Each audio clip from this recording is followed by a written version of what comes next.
Mughal World, India's Tainted Paradise by Abraham Arali.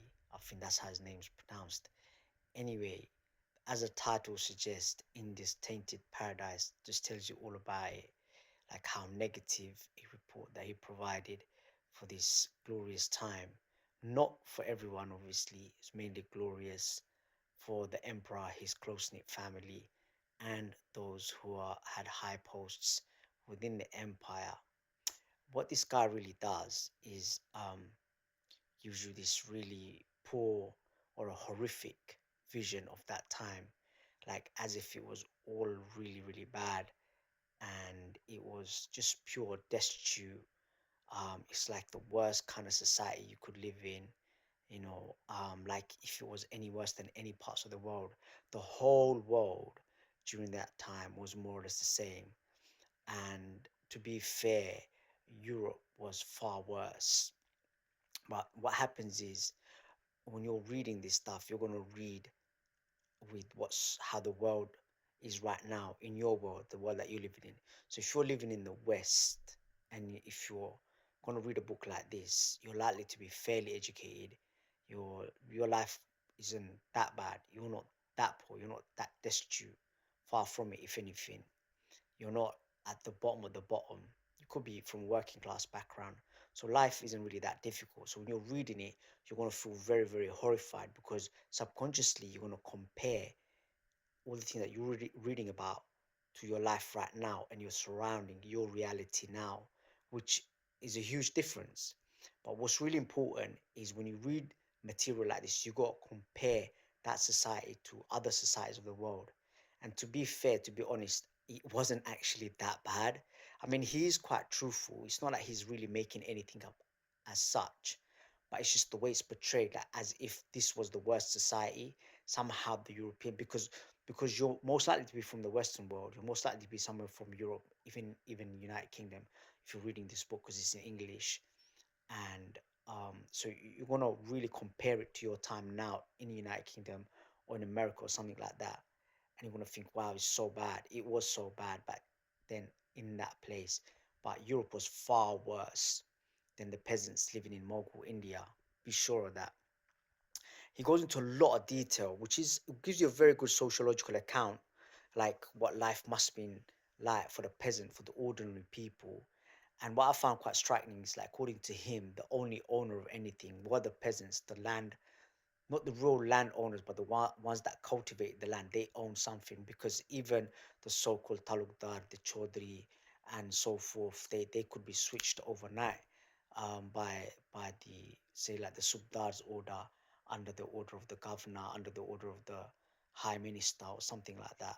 So no one was really safe. Only thing that really was safe was the position of the emperor, and he ruled in a very, very autocratic way. That's what he's really trying to say.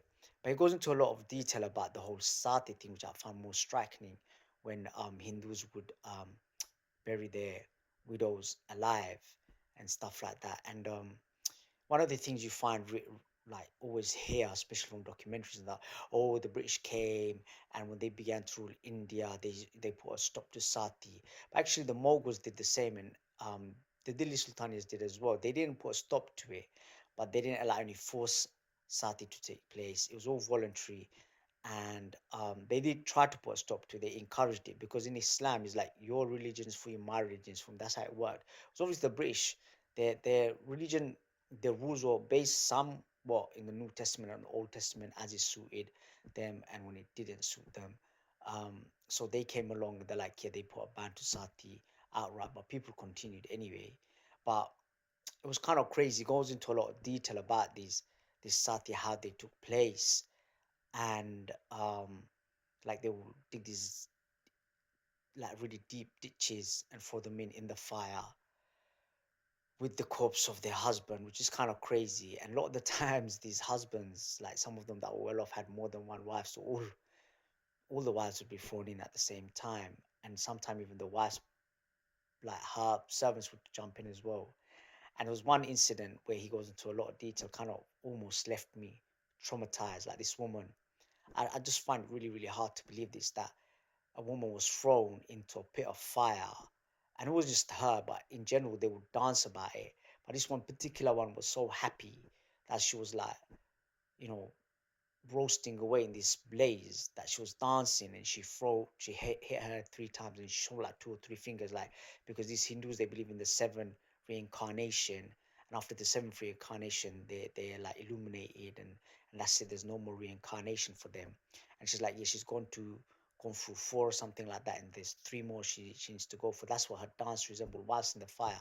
I find that shocking, really unbelievable. Maybe these people did, I don't know, some Buddhists, and that they set themselves on light, and you don't see them screaming or anything because they can control their pain, or like numb themselves from the pain. I don't know.